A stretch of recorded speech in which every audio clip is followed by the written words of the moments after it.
প্রত্যেককে welcome Ghosh computer একাডেমিতে। আমি সুকান্ত ঘোষ, তোমাদের অনলাইন কম্পিউটার স্যার। তো দেখতে দেখতে আমাদের কিন্তু এক্সেলের চ্যাপ্টারটা আজকে আমরা শেষ করে নেব। দুটো ক্লাস অলরেডি শুরু হয়ে গেছে তোমাদের 8 নম্বর অধ্যায় থেকে। এই দেখো তোমরা দেখতে পাচ্ছ ডে 1 ডে 2। তোমরা অবশ্যই চ্যানেলে প্লে লিস্ট ফলো করো আর ডিসক্রিপশন বক্সও যেতে পারো, সেখান থেকে তোমার প্লে লিস্টের লিঙ্কগুলো পেয়ে যাবে। অথবা প্রত্যেকে অবশ্যই চ্যানেলের মেন পেজে যাও, সেখান থেকে প্লে লিস্ট অপশানে ক্লিক করো। তো আমরা কিন্তু আগের দিন এই যে আমাদের সিলেবাসটা আছে, ঠিক আছে, এই সিলেবাস থেকে কিন্তু আমরা এটুকু কমপ্লিট করে নিয়েছি চ্যাপ্টার মানে দ্বিতীয় ক্লাসে। তো আজকে আমরা এখান থেকে শুরু করব entering and editing data in cells থেকে। আশা করি আমরা সিলেবাসটা শেষ করে দেবো আজকে, আর আরেকটা ক্লাসে আমরা এক্সারসাইজটা শুরু করব, ঠিক আছে। তাহলে কিন্তু আমাদের 3টে ক্লাসে কিন্তু আমাদের 8 নম্বর অধ্যায়ের ক্লাস শেষ হয়ে যাবে। তো আজকে আমরা শুরু করব 8.14 থেকে, সম্ভবত একবার দেখে নিই আমি। হ্যাঁ, 8.14 থেকে আজকে আমরা শুরু করব, ঠিক আছে। দেখো কি বলছে, সেলের ডেটা যুক্ত করা এবং তাদের সম্পাদনা বা পরিবর্তন করা। তার মানে entering and editing data in a cells. তার এই যে আমার এক্সেলের সেলগুলো আছে, তো আমি এখানে কী করে ডেটাগুলোকে ভর্তি করব এবং দেখব, ঠিক আছে। তো আমি এখানে কী করে ডেটাগুলো ভর্তি করব, তাকে এডিট করব, চেঞ্জ করব, এই কাজগুলো করব। তো তার জন্য কী বলেছে, কোনো সেলের টেক্সট বা সংখ্যা টাইপ করার সময় সেলে পয়েন্টার নির্দিষ্ট সেলে রেখে সেই টেক্সট বা সংখ্যা টাইপ করতে হয়। কোনো টেক্সট এডিট করার সময় নির্দিষ্ট সেল সিলেক্ট করে মাউসের ডাবল ক্লিক করে অথবা কিবোর্ড থেকে F2 চেপে সেটা চেঞ্জ করা যেতে পারে। তার মানে হচ্ছে আমি যদি চাই আমি A2-তে লিখবো, তাই মানে A2 কোনটা, এটা A2 ঘর, A2 আমি লিখে দিলাম হচ্ছে সুকান্ত লিখে দিলাম, ঠিক আছে। আমি বাইরে ক্লিক করছি। এবার আমি চাচ্ছি যে লেখাটাকে আমি বড় করব, ঠিক আছে, এবং এই লেখাটার মধ্যে আমি হচ্ছে কী করব, আমার টাইটেলটা আমি অ্যাড করব। সেক্ষেত্রে আমি কী করতে পারি, এখানে দুবার ক্লিক করতে পারি, দুবার ক্লিক করে শেষে গিয়ে করতে পারি হচ্ছে ঘোষ, ঠিক আছে। অথবা কী করতে পারি, অথবা আমি এখানে ক্লিক করে F2 কিবোর্ড থেকে F2 প্রেস করলে পরে কিন্তু তোমার সেলের মধ্যে কার্সার চলে আসবে। দেখো চলে আসছে কার্সারটা, আমি লিখে দিলাম, যাই হোক আমি যদি ঘোষটাকে মুছে করে দিলাম দাস। তার মধ্যে কথা হচ্ছে আমরা সেলের ডেটা লিখবো, সেলের মধ্যে ক্লিক করে, এবং সেলটা এডিট করতে গেলে আমাদের কিন্তু অবশ্যই F2 প্রেস করতে হবে অথবা ডাবল ক্লিক করতে হবে সেই কার্সারটাকে নিয়ে আসার জন্য, ওকে। এবার দেখি 8.15 ওয়ার্কবুক সেভ করার পদ্ধতি। এটা তোমরা সবাই জানো। ওয়ার্কবুক সেভ করার পদ্ধতি হচ্ছে আমরা চলে যাব কোথায়, ফাইলে ক্লিক করব, ফাইলে গিয়ে সেভ বা সেভ অ্যাজে ক্লিক করব। আমি দেখো প্রথম সেভ আর সেভ ব্যাস দুটোর মধ্যে পার্থক্য আছে। আমি যখন সেভ অ্যাজে প্রথম অবস্থায় এক্সেলে ওয়ার্কশিট বা ওয়ার্কবুক খুলে প্রথমে সেভে ক্লিক করা যায়, সেভ অ্যাজে ক্লিক করা একই ব্যাপার। তো আমি এখানে সেভে ক্লিক করছি, দেখো সেভ করলেও আমি এখান থেকে আমার এই সেভ অ্যাজের ডায়লগ বক্সটা ওপেন হয়ে যাচ্ছে। আবার তুমি যদি সেভ অ্যাজেও ক্লিক করো তখন তোমাদের এই সেভ অ্যাজ বক্সটা ওপেন হয়ে যাবে। তারপর তুমি সেভ অ্যাজ বক্সে ফাইল নেমের জায়গায় যে নামে সেভ করবে, আমি দিয়ে দিলাম অনলাইন ক্লাস নাম লিখে যে সেভে ক্লিক করলাম, কী হচ্ছে দেখো আমার টাইটেল বারে কিন্তু অনলাইন ক্লাস নামটা শো হচ্ছে। তাহলে মধ্যে কথা কী হলো, ফাইল মেনুর অন্তর্গত সেভ বা সেভ অ্যাজে ক্লিক করতে হবে, এর ফলে সেভ অ্যাজ বক্সটা ওপেন হয়ে যাবে। এবার সেভ অ্যাজ বক্সে ফাইল নেমের জায়গায় নির্দিষ্ট ফাইলের নামটি লিখতে হবে এবং সবশেষে সেভ বাটনে ক্লিক করতে হবে। এবার চলে আসি সেভ আর সেভ অ্যাজের পার্থক্য কী। মনে করো এখন যে আমার ফাইলটা খোলা আছে, আমি এখন এখানে যা যা চেঞ্জেস করব সেটাকে সেভ করতে গেলে কিন্তু আমাকে অবশ্যই সেভ বাটনে ক্লিক করতে হবে। কিন্তু আমি যদি সেভ অ্যাজে ক্লিক করি তাহলে কিন্তু আমাকে আবার নতুন একটা নাম দিয়ে এটাকে সেভ করতে হবে। তাহলে বুঝতে পারলে সেভ অ্যাজের পার্থক্য। সেভ মানে একই ফাইলকে সেই নামে সেভ করা, এবং সেভ অ্যাজ মানে ওই ফাইলটিকে নতুন করে নামে সেভ করা, ওকে। এবার দেখে নিই আমরা খুব ইম্পর্টেন্ট একটা সে ওয়ার্ড হচ্ছে এক্সেল ফাইলের এক্সটেনশন নেম কি .xlsx। যেমন দেখো, যেমন গানের ফাইলের এক্সটেনশন নেম কি .mp3, ভিডিও ফাইলের এক্সটেনশন নেম কি .mp4, একইভাবে এক্সেল ফাইলের এক্সটেনশন নেম হচ্ছে .xlsx। তার মানে আমরা যে নামে সেভ করি না কেন এর পাশে কিন্তু .xlsxটা যুক্ত হয়ে যাবে। এবার দেখি ওয়ার্কবুক ওপেন করার পদ্ধতি। তাহলে আমি এখন এই ওয়ার্কবুকটাকে আমি এখান থেকে ক্রস করে দিচ্ছি, ঠিক আছে, ক্রস করে দিলাম। আবার আমি এক্সেল খুলছি, এক্সেল খুলে আমি আমার সেভ করা ওয়ার্কবুকটা ওপেন করব। প্রথমে আমি এক্সেল খুললাম, ঠিক আছে, এক্সেল খুলে নিয়ে আমিও চলে যাচ্ছি ওপেনে ক্লিক করে নিয়ে আমি লাস্ট যে ফাইলটা সেভ করছি অনলাইন ক্লাস, এটা আমি ক্লিক করলাম, বাস ফাইলটা ওপেন হয়ে গেল। তাহলে দেখো বইয়ের স্টেপ কী দেওয়া আছে, বইয়ে একই স্টেপ দেওয়া আছে। হোম মেনু ওপেনে ক্লিক করতে হবে, তারপর এখান থেকে ব্রাউজে ক্লিক করতে হবে, ব্রাউজে ক্লিক করে তুমি যে নামে সেভ করছো সেই নামটা সিলেক্ট করতে হবে, তার সবশেষে ওপেন বাটনে ক্লিক করতে হবে। মানে বিভিন্নভাবে ওপেন করা যায়, অথবা ওপেনের শর্টকাট কি Ctrl+O, আর সেভের শর্টকাট কি এখানে নিশ্চয়ই দেওয়া আছে, দেওয়া নেই, Ctrl+S, Ctrl+S দিয়ে সেভ এবং Ctrl+O দিয়ে কি ওপেন, ঠিক আছে। এবার দেখো ওয়ার্কবুক বন্ধ করা। এই যে ওয়ার্কবুক বন্ধ কিন্তু আমরা 3 রকম উপায়ে করতে পারি। একটা তো হয় তোমরা দেখে নিলে, এই যে ডান দিকে কোনায় যে ক্রস আছে, ক্রসে ক্লিক করে বন্ধ করতে পারো। আর দুটো কি হয়, ফাইলে গিয়ে ক্লোজ করতে পারো। এই আমার ফাইলের মধ্যে গেলাম, এখান থেকে দেখো ক্লোজ অপশন আছে। আরেকটা কি হয়, কিবোর্ড থেকে Ctrl+F4 চেপে কিন্তু ওয়ার্কবুক বন্ধ করা যায়। দেখো একটা হয় এই পেজটা বন্ধ, মানে একটা হয় এই পেজটা বন্ধ, আরেকটা তোমার হয় হচ্ছে পুরো এক্সেলটা বন্ধ। দেখো আমি যদি তোমাকে এখান থেকে ক্লোজ করি, আমার কিন্তু এক্সেল কিন্তু ওপেন আছে, এক্সেল বন্ধ হয়নি, খালি আমার ওয়ার্কবুকটা বন্ধ হলো। তাহলে আবার যদি আমি এক্সেল বন্ধ হতে চাই, তাহলে কী করতে হবে, Alt+F4 চাপতে হবে। Alt চেপে F4 চাপলে কিন্তু আমার এক্সেলটা বন্ধ হয়ে যাবে, ঠিক আছে, বুঝতে পেরেছো? যা দেওয়াই আছে, কিবোর্ড থেকে Alt+F4 চাপলে এক্সেল ফাইলটা বন্ধ হয়ে যাবে, আর নাহলে Ctrl+F4 চাপলে কী হবে, ওয়ার্কবুক বন্ধ হয়ে যাবে। খুব ভালো করে মনে রেখো, হ্যাঁ। এবার এখানে কিছু শর্টকাট কি দেওয়া আছে তোমাদের খুবই প্রয়োজনীয়, এই শর্টকাট কীগুলো একবার দেখে নাও। Alt+Fn, Alt। আচ্ছা, অল্টের কাজটা হচ্ছে, দেখো আমি যদি এখন এক্সেলটা খুললাম, ঠিক আছে, একটা ফাইলটা আমি ওপেন করি আমার, আমি যদি এখন কিবোর্ড থেকে অল্ট চাপি, যখন অল্ট প্রেস করলাম, একটু খেয়াল করবে এখানে, তো কী হলো দেখো, এখানে কিন্তু FHNP বিভিন্ন একটা নাম উঠে এসছে, ঠিক আছে। এর মানে হচ্ছে আমি যদি এখন F চাপি, অল্ট তো আমার চাপা আছে, F চাপলে কী হবে, দেখো ফাইল খুলে গেল, ঠিক আছে। এসকেপ মারলাম, আবার ব্যাক হয়ে গেল। H মানে হোম ক্লিক হয়ে গেছে।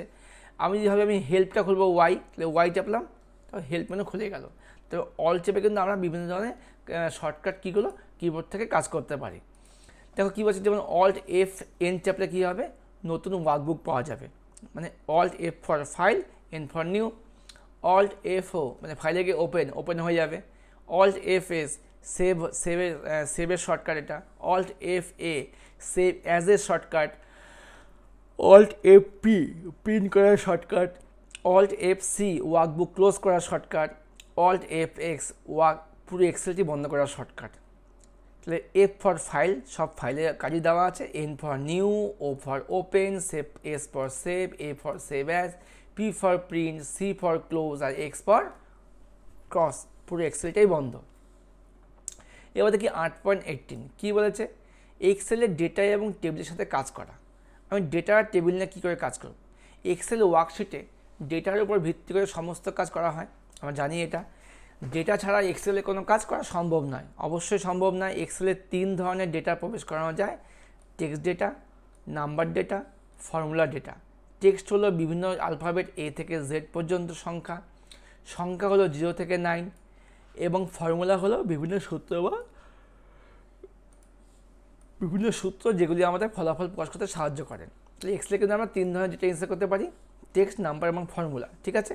টেক্সট তো তোমরা বুঝে গেলে, অক্ষর দিয়ে হবে, ফর্মুলা নাম্বার দিয়ে হবে, সংখ্যা নাম্বার দিয়ে হবে, আর ফর্মুলা হলো একটা সূত্র। এবার ডেটা প্রবেশ করানো ও সংশোধন করা। এক্সেল ওয়ার্কশিটে যেটি ডেটা প্রবেশ করা যায় সেটাকে আমরা সংশোধনও করতে পারি। এগুলো সব আমাদের করা হয়ে গেছে। এই যেমন দেখো, আমি ডেটা প্রবেশ করতে ট্যাব কি চাপতে পারি। মনে করো আমি এখানে ডেটা লিখবো, ঠিক আছে। আমি প্রথম করে লিখলাম রোল, তারপর লিখছি নেম। আচ্ছা, একবার সাইজটা বড় করে নিই।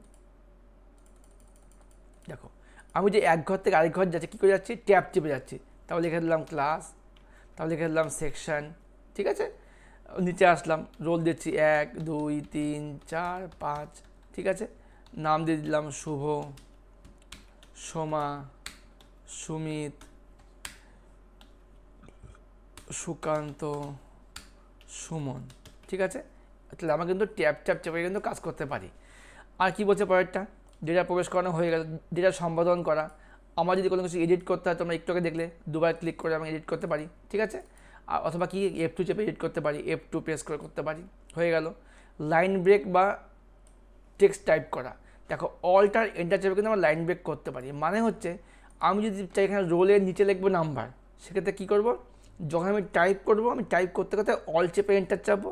যেহেতু আমার এখানে টাইপ করাই আছে, আমি এখানে দুবার ক্লিক করবো, এবার চাপবো অল্ট প্রেস করে এন্টার, অল্ট চেপে এন্টার চাপলাম, নং। দেখো কী হলো, আমার কিন্তু একই ঘরে কিন্তু দুটো লাইন তৈরি হয়ে গেল, তবে লাইন ব্রেক কিন্তু হয়ে গেল। বুঝতে পেরেছো? এইভাবে কিন্তু আমরা লাইন ব্রেক করতে পারি। তো হচ্ছে আনডু এবং রিডু করা। কন্ট্রোল জেড ফর হচ্ছে আনডু এবং কন্ট্রোল ওয়াই ফর রিডু, খুব ইম্পর্টেন্ট জিনিস। এই যে আমি কাজটা এখানে করেছি, আমি যদি কন্ট্রোল জেড চাপি তো আগের অবস্থায় ফিরে গেল, আমি যদি কন্ট্রোল ওয়াই চাপি রিডু হচ্ছে, পরের অবস্থায় ফিরে আসছে, আনডু আর রিডু। ঠিক আছে? আচ্ছা, আনডু রিডু হয়ে গেল। তোমাকে শর্টকাটগুলো খুব ভালো মতো মনে রাখবে। আচ্ছা, এটা কার উদাহরণ? এটা কিন্তু আমাদের লাইন ব্রেকের উদাহরণ। এই লাইন ব্রেক কী দিয়ে হচ্ছে, অল্ট প্রেস করে এন্টার চেপে হচ্ছে। ওকে, এবার দেখো এই যে আমার আনডু রিডুগুলো আছে, ওগুলো কিন্তু আমরা হচ্ছে আবার কুইক অ্যাক্সেস টুলবারের মধ্যে পেয়ে যাব। দেখো এই যে আমরা এই যে কুইক অ্যাক্সেস টুলবারটা এখানে দেখা যাচ্ছে, যেখানে সেভ আছে, আনডু আছে, রিডু আছে, প্রিন্ট প্রিভিউ আছে, আমরা এখান থেকেও আনডু রিডু কাজটা করতে পারবো। এবার তোমার যদি শর্টকাট কি মনে না থাকে, তোমরা কী করবে, জাস্ট মাউসটা নিয়ে যাবে, এই তীর চেতে মাথায় ধরবে, দেখাচ্ছে এর নাম কি আনডু, এর shortcut key control plus Z, এর নাম কি রিডু, এর shortcut key control plus Y. বুঝতে পেরেছো? আচ্ছা, এবার দেবো অটোফিল। অটোফিল ব্যাপারটা কি? অটোফিল মানে হচ্ছে একা একাই ফিল হয়ে যাবে। কি বলছে, এক্সেলে এই বৈশিষ্ট্যের সাহায্যে ডেটার একটি ক্রম, যেমন সংখ্যা, তারিখ, দিন, মাস, টেক্সট সহ একাধিক ডেটা ফিল আপ করতে পারি। যেমন স্কুলের ছাত্রছাত্রীদের roll number, total marks, date, month, time ইত্যাদি লেখার ক্ষেত্রে যেখানে যেমন ধারাবাহিক ব্যাপারটা আছে, আমরা কিন্তু ওখানে অটোফিল কাজটা করতে পারি। এই অটোফিল দুভাবে হয়, একটা হয় ফিল হ্যান্ডেলের সাহায্যে, একটা কী হয় ফিল উইথ সিরিজের সাহায্যে। প্রশ্ন আসতে পারে অটোফিল কীভাবে হয়, একটা হয় ফিল হ্যান্ডেল দিয়ে, একটা হয় ফিল উইথ সিরিজের সাহায্যে। যেমন দেখো এখানে একটা চিহ্ন দেওয়া আছে, লেখা আছে কি জানুয়ারি থেকে ডিসেম্বর লিখেছে। আমি তোমাদের লেখা দেখাচ্ছি, আমি চাচ্ছি এই ঘরটাকে আমি একটু বড় করে নিই, এখানে আমি লিখবো জানুয়ারি, JANUARY, জানুয়ারি লিখে দিলাম। এবার আমি এখান থেকে আমি এই যে বক্সটা আমি এখন সিলেক্ট করে নিলাম, এই যে অ্যাক্টিভ সেল, এটা আমার অ্যাক্টিভ সেল, কারণ আমি এখানে ক্লিক করেছি। যে অ্যাক্টিভ সেলের নিচের ডান দিকে কোনো একটা কালো বক্স আছে, এই বক্সটার মধ্যে মাউস নিয়ে গেলাম, তখন মাউসটা কিন্তু চেঞ্জ হয়ে গেল প্লাস সাইনে। এবার যদি আমি ক্লিক করে নিচ দিকে ড্র্যাগ করে দেখো, তো দেখতে পাচ্ছ April, May, June, July, August, September, October, November, December. দেখলে আমাকে এখন জানুয়ারি থেকে কিন্তু নভেম্বর অবধি মাসগুলো হয়ে গেল। এটাই হচ্ছে আমাদের অটোফিল। বুঝতে পেরেছ? আমি এটাকে একটু উপরে নিয়ে যাই, এটাই হচ্ছে আমাদের অটোফিলের কাজ, ডিসেম্বর। বুঝতে পেরেছ? ক্লিয়ার? আবার তুমি যদি চাও যে 1, 2, 3, 4, 5, 6, 7, 8, 9, 10, আমি যখন 1 থেকে 10 করে খাটনি করে দেখলাম, অটোফিল দিয়ে এই কাজটা খুব সহজে হয়ে যাবে। আমি লিখলাম 1, তারপরে লিখলাম 2, এবার দুটো ঘরকে আমি সিলেক্ট করলাম, এবার ক্লিক করলাম ফিল হ্যান্ডেলে, নিচ দিকে ড্র্যাগ করলাম, দেখো হয়ে গেল। বুঝতে পেরেছ? আবার তুমি 2, 4 ক্লিক করো, টানো, কী হলো, সব জোর সংখ্যা হয়ে গেল। তার মানে আমরা কিন্তু এইভাবে অটোফিলের সাহায্যে মানে পুরোপুরি ফিল করতে পারি। ঠিক আছে? মধ্যে কথা, তোমাকে তুমি যেই ঘরটাকে টানবে সেই ঘরের নিচে ডান দিকে কালো বক্সে মাউস নিয়ে যাবে, মাউসটা যোগ চিহ্ন হয়ে যাবে, তারপর টেনে দেবে। এটা হচ্ছে ফিল হ্যান্ডেলের সাহায্যে। আরেকটা হয় ফিল উইথ সিরিজের সাহায্যে। যেমন এখানে দিয়েছে কীভাবে অটোফিলের সাহায্যে 1 থেকে 10 লিখবে, তোমাকে দেখিয়ে দিলাম। তারপরে টোটাল মার্কস কী করে নির্ণয় করবে, অটোফিলের সাহায্যে। যেমন দেখো এখানে একটা উদাহরণ দেওয়া আছে কি, নেম, রোল, বাংলা, ইংরেজি, সায়েন্সে মার্কস দেওয়া আছে। ঠিক আছে? তো এখানে প্রথম ঘরটায় যোগ করেছে 444।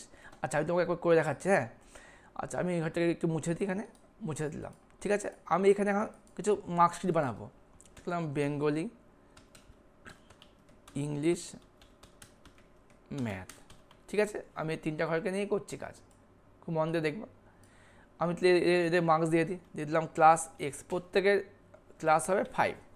আমি একবার 5 লিখে টেনে দিলাম, অটোফিল দিয়ে হয়ে গেল। সেকশন দিলাম, কারোর A, কারোর B, কারোর C, কারোর D, কারোর A। ঠিক আছে? আচ্ছা, বাংলায় পেয়েছে 50, A 45, 45, একটা ফিল আপ করে নিতে তোমার বুঝতে সুবিধা হবে।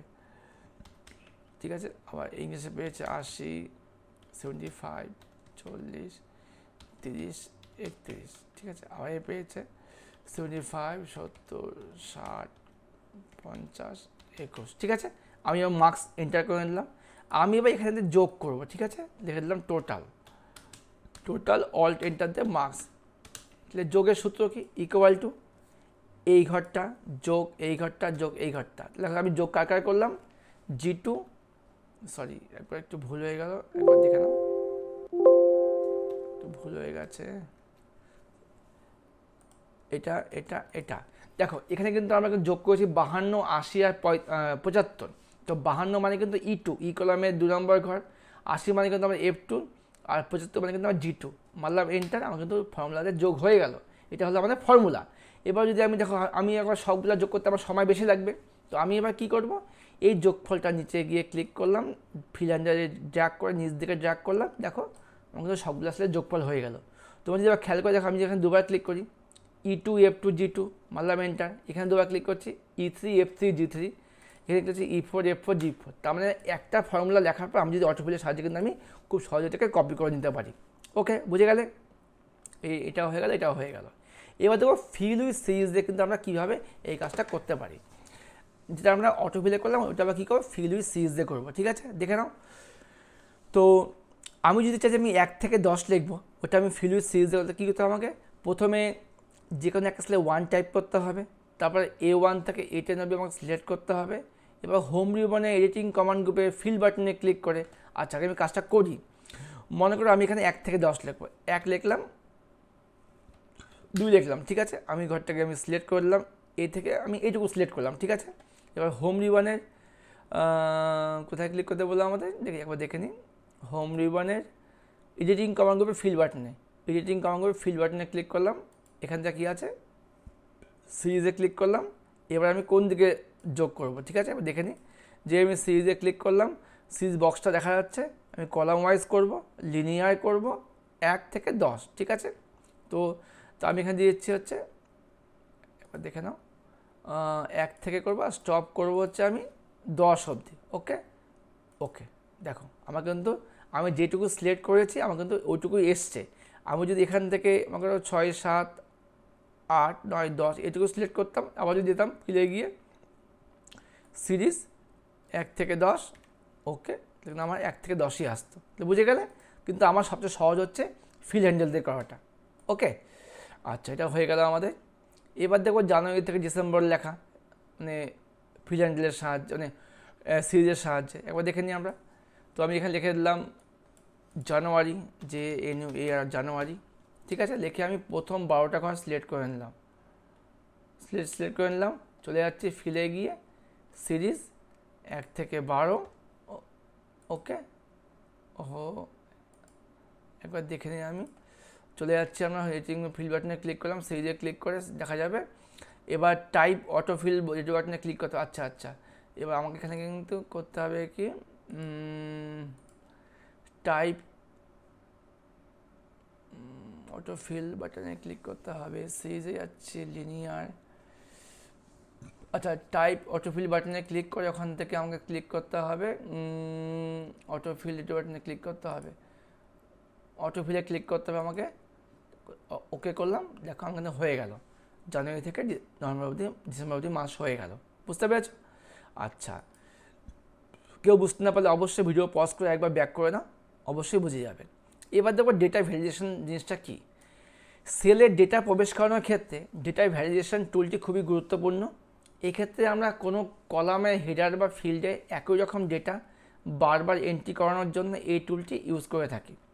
যেমন ডেজিগনেশন নামে একটি ফিল্ডে MD, manager, assistant manager, clerk, peon ইত্যাদি ডেটাগুলো বারবার এন্ট্রি করতে হবে, ঠিক আছে।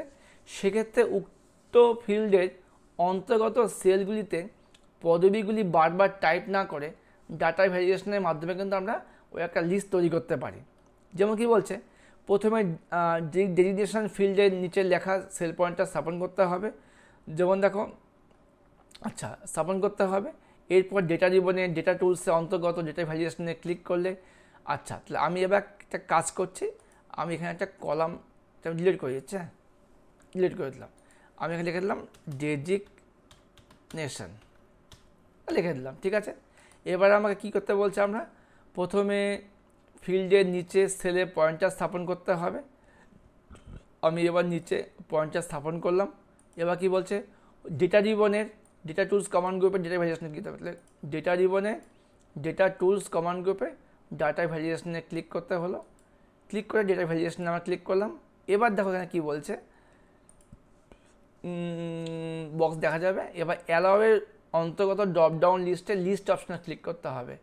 অ্যালাওয়ের মধ্যে যে আছে ড্রপডাউন লিস্টটা, এখানে আমরা লিস্টে ক্লিক করলাম। ঠিক আছে, লিস্টে ক্লিক করে কী করতে বলছে আমাদেরকে, এবার সোর্সের নিচের বক্সে এমডি ম্যানেজার এস্টিমেট লিখতে হবে। এবার সোর্সের যে বক্সটা আছে আমি এখানে লিখবো এমডি, একবার দেখে নাও এখানে এইভাবে পরপর তোমাকে লিখতে হবে। ঠিক আছে, এখানে লিখতে হবে এমডি কমা MANAG ম্যানেজার কমা ক্লার্ক কমা হচ্ছে গ্রুপ ডি GRPD ইত্যাদি লিখে নিলাম। তারপর যে আমি ওকে করলাম, কী করবো দেখো, তারপর চেক করে দেখো, যে ওটা ওকে করলাম, এখানে আমার একটা তীর চিহ্ন চলে আসলো। এই তীরে যদি তুমি ক্লিক করো, তুমি কোনটা নেবে, যেটা নেবে ওইটা এখানে হয়ে যাবে। বুঝতে পেরেছ? আবার যদি ভাবি আমি এখানে গ্রুপ বি নেবো, তাহলে গ্রুপ ডিও হয়ে যাবে।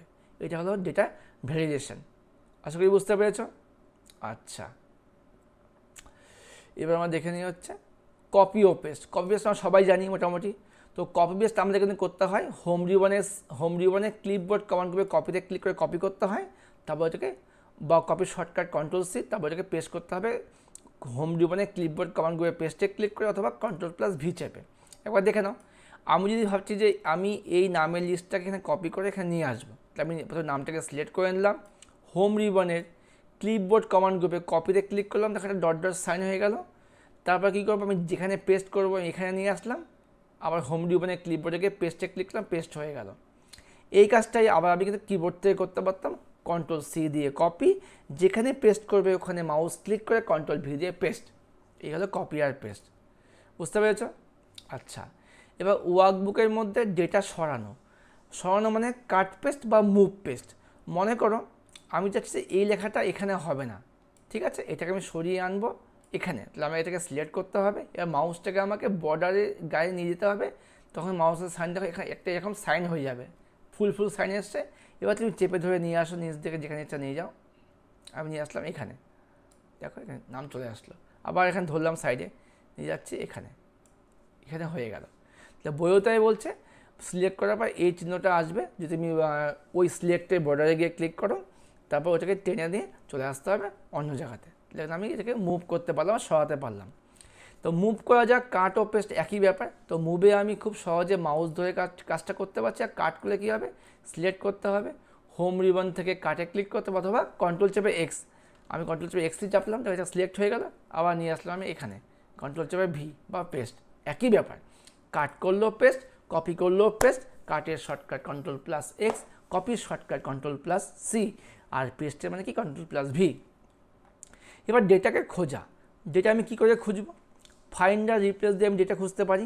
ঠিক আছে, তো আমি কি করতে পারি, একটা শর্টকাট আছে Ctrl+F, আমি কন্ট্রোল চেপে আমি যদি কিবোর্ড থেকে F চাপি, তাহলে একটা ফাইন্ডের বক্স চলে আসলো।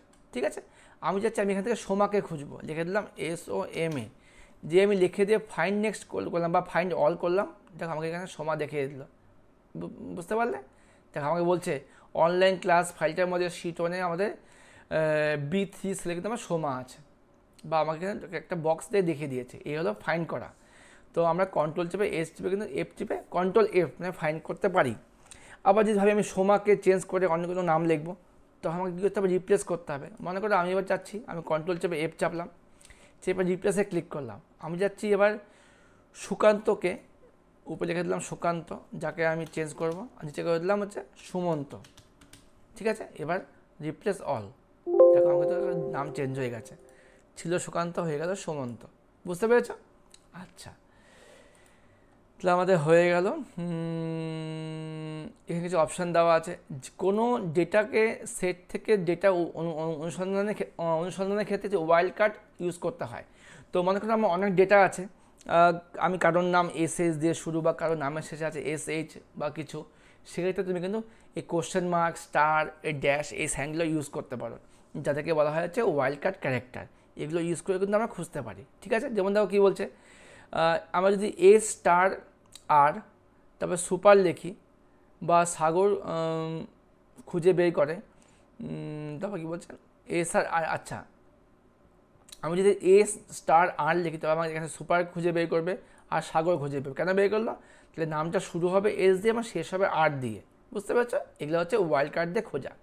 এবার হচ্ছে শব্দ খোঁজা, আমরা করেই ফেললাম, আমরা তো দেখিয়ে দিলাম। কন্ট্রোল এফ দিয়ে আমি বক্সটা আনলাম, যাকে খুঁজবো তার নাম লিখলাম, তারপরে ফাইন্ড নেক্সট বা ফাইন্ড অলে ক্লিক করবো, শব্দ তোমাকে খুঁজে দিয়ে দেবে। এবার শব্দ প্রতিস্থাপন করা মানে ফাইন্ড অ্যান্ড রিপ্লেস, তোমাকে দেখিয়ে দিলাম। তখন তোমাকে গিয়ে রিপ্লেস বাটনে ক্লিক করতে হবে, যাকে চেঞ্জ করবে সে হবে উপরে, যাকে তুমি নতুন নাম আসবে সেটা হবে নিচে, তারপরে রিপ্লেস অলে ক্লিক করে দেবে, গল্প শেষ। আর রিপ্লেস অল মানে ওই ওয়ার্কশিটে একবারে সমস্ত ওয়ার্ডকে একবারে চেঞ্জ করবে। আর ফাইন্ড নেক্সট মানে কি, একটা করে খুঁজবে, তারপর তোমাকে রিপ্লেসে ক্লিক করে চেঞ্জ করতে হবে, বারবার করে করতে হবে। এবার ডেটার বানান পরীক্ষা, ডেটার বানান ভুল তুমি কী করে ঠিক করবে? অবশ্যই স্পেলিং অ্যান্ড গ্রামার থেকে ঠিক করতে পারি। রিবনে রিভিউ ট্যাবের প্রুফিং গ্রুপের অন্তর্গত এবিসি স্পেলিং বাটনে ক্লিক করে স্পেলিং বক্সটা দেখা যাবে। মানে হচ্ছে এখান থেকে রিভিউ ট্যাবের প্রুফিং গ্রুপে স্পেলিংয়ে ক্লিক করলে স্পেলিং বক্স দেখা যাবে। তুমি যেই নামটা বানাম চেক করতে চাও বানাম দেখে নেবে, কম্পিউটার থেকে তোমাদের দেখিয়ে দেবে। আর নামের বানাম কখনোই ভুল হয় না, যে কম্পিউটার লাল দাগ দেখাতেও পারে, ওইটা কোনো ভাবার বিষয় নেই, ঠিক আছে? আচ্ছা, এবার আমরা দেখে নেব, এই যে দেখিয়েছে প্রুফিং গ্রুপে স্পেলিংয়ে ক্লিক করলে স্পেলিং বক্স চলে আসলো। যেমন রাজীবের ক্ষেত্রেও দেখাচ্ছে রাজব হবে, রাজীব হবে। তোমার যদি কোনো একটা নাম চেঞ্জ করতে হয় ক্লিক করবে আর এখান থেকে চেঞ্জ করে দেবে, লেখার নামে স্পেলিং গ্রামারটা চেঞ্জ হয়ে যাবে, ঠিক আছে? এবার এক্সেলের টেবিল সংজ্ঞায়িত করা। টেবিল মানে হচ্ছে তুমি কী করে টেবিল বানাবে, ঠিক আছে? আচ্ছা, ডিফাইনিং এ টেবিল, এখানে দেখো টেবিল দেওয়া আছে, product, price, quantity, total price আমার দেওয়া আছে, ঠিক আছে? এই হলো টেবিল সংজ্ঞায়িত করা। এবার এখান থেকে তোমার ফিল্টার ইউজ করেছে। ফিল্টার ইউজ করার অর্থ হচ্ছে আমি এখান থেকে যদি কিছু দেখতে চাই, আমি শুধু স্পিকারদের লিস্ট দেখবো, বা আমি মানে স্পিকার এবং হার্ড ড্রাইভ দেবো, সেগুলো কিন্তু আমাদের এখান থেকে হয়ে যাবে। তো তোমাকে আমি একবার দেখিয়ে দিচ্ছি এই কাজটা করে। এই যে আমার টেবিলটা এখানে বানানো আছে, আমি যদি উপরে ক্লিক করে যাই, ক্লিক করলাম, চলে যাচ্ছি হোম রিবনে এডিটিং কমান্ড গ্রুপে শর্ট অ্যান্ড ফিল্টারে গিয়ে ফিল্টারে ক্লিক করলাম। দেখো আমাদের প্রতিটা কিন্তু দেখো কলামের পাশে চিহ্ন চলে এসছে।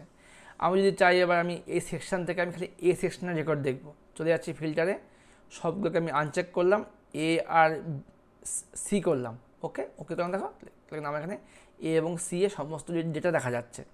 এটা আমার ফিল্টারের কাজ। তোমার যেটুকু প্রয়োজন তুমি এখান থেকে এটুকু সেকেন্ডে দেখাতে পারবে, ঠিক আছে? তো স্টুডেন্ট, আমরা কিন্তু চ্যাপ্টারটা হয়তো খুব ভালো মতো শেষ করলাম। এরপরে শুরু হয়ে যাবে অনুশীলনী। আজকে 28 মিনিট ক্লাস হয়ে গেছে, তোমরা একবার সিলেবাসটা দেখে নাও। তো আমরা কিন্তু সিলেবাস থেকে কিন্তু পুরো সিলেবাসটা কমপ্লিট করে ফেললাম। এন্টারিং ডেটা করলাম, ওয়ার্কিং টেবিল নিয়ে কাজ করলাম, মুভিং ডেটা করলাম, ফাইন্ডিং করলাম, রিপ্লেস করলাম, ডিফাইনিং টেবিল করলাম, শেষ করলাম। তো স্টুডেন্ট, আমরা কিন্তু 8 নম্বর ক্লাসটা এখানে শেষ করে দিলাম। দেখা হচ্ছে পরবর্তী ক্লাসে খুব তাড়াতাড়ি। সেই ক্লাসে কিন্তু আমরা অনুশীলনী সলভ করে দেবো। আর তোমরা অবশ্যই অনুশীলনী সলভের আগে চ্যাপ্টারটা 3টা ভিডিও আমার দেওয়া হয়ে গেল, বারবার দেখো, মন দিয়ে দেখো, নাহলে কিন্তু তোমরাও বুঝতে পারবে না স্যার কোনটার উত্তর কী বলে যাচ্ছে, তোমাদের মাথাও ঢুকবে না। অবশ্যই কনসেপ্টটা স্টুডেন্ট ক্লিয়ার করো। পাশে তোমাদের ঘোষ কম্পিউটার একাডেমি সবসময় আছে, থাকবে, আপ টু সেমিস্টার 4 অবধি অবশ্যই থাকবে। তোমরাও চ্যানেলের সঙ্গে থেকো। দেখা হচ্ছে পরবর্তী ক্লাসে। ততক্ষণের জন্য ভালো থেকো, সুস্থ থেকো, মন দিয়ে পড়াশোনা করো। বাই।